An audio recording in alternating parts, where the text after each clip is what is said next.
दोस्तों ऐसा कोई भी इंसान नहीं होगा जिसको मीठा खाना अच्छा नहीं लगता हो। और अगर मधुमक्खियों से मिलने वाले शहद की बात करें तो वो मीठे में खाना बहुत ही पौष्टिक होगा, क्योंकि दोस्तों इसका शरीर को कोई नुकसान नहीं होता।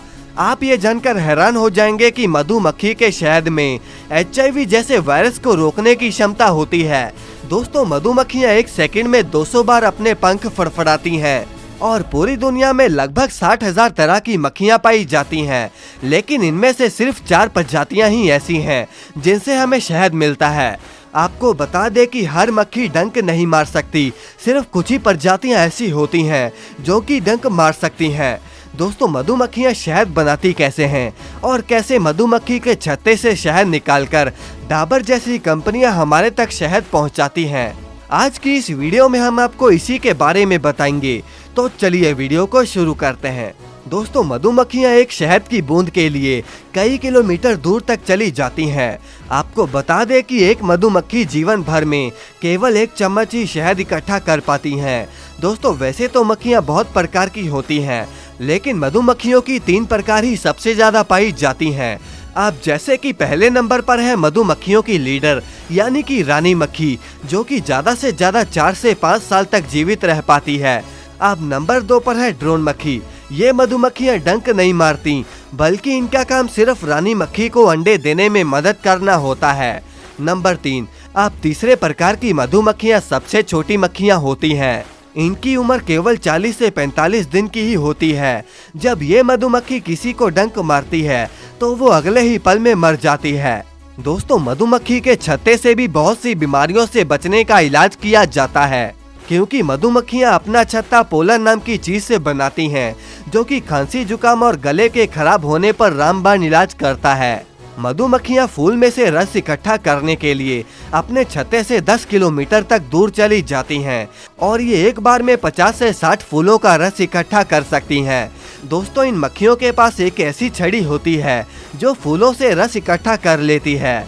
आपको बता दें कि मधुमक्खियों के 2 पेट होते हैं और जब मधुमक्खी फूलों में से रस इकट्ठा करती है तो वो अपनी भूख को मिटाने के लिए रस के कुछ हिस्से को अपने एक पेट में रख लेती है और बाकी शहद के लिए दूसरे पेट में स्टोर कर लेती है। दोस्तों आधे घंटे बाद मधुमक्खी अपने छत्ते पर जाकर अपने मुंह से शहद निकाल देती है, जिसे कुछ लोग उल्टी भी कहते हैं। लेकिन फूलों के रस में केवल 14% ही पानी होता है। शहद की खास बात यह है कि ये कभी भी खराब नहीं होता। इसके अंदर जीवन जीने वाली सभी चीजें शामिल होती हैं, जो कि इसको सदियों तक खराब नहीं होने देती। मधुमक्खियों को अगर 1 किलो शहद इकट्ठा करना होता है तो मधुमक्खियों को 40 लाख फूलों का रस और 90,000 मील तक उड़ना पड़ सकता है। दोस्तों ये दूरी इतनी है कि इतने में धरती के आसपास 3 चक्कर आसानी से लग जाएंगे। अब जैसा कि आप जानते हो कि रानी मक्खी ही अपने वंश को आगे बढ़ाती है। अब शहद की बात चली रही है तो आइए जानते हैं कि डाबर जैसी बड़ी कंपनियां कैसे हमारे तक शहद को पहुंचाती हैं। दोस्तों फैक्ट्री में जाने से पहले मधुमक्खी फार्म से शहद को अच्छे से इकट्ठा कर लिया जाता है। दरअसल फार्म में बहुत से बक्से पड़े होते हैं जिनमें मक्खियों को पाला जाता है और वहीं पर डिब्बों में वो अपने छत्ते बना लेती हैं। दोस्तों इन डब्बों को तब तक ऐसे ही बंद रखा जाता है जब तक पर्याप्त मात्रा में शहद इकट्ठा ना हो। अगले प्रोसेस में डब्बों में बने छत्तों से शहद निकालने के लिए इनको ट्रक में लोड करके फैक्ट्री में ले जाया जाता है और वहां पर इनको एक कमरे में रख दिया जाता है और इनमें से सभी मक्खियों को निकाल लिया जाता है।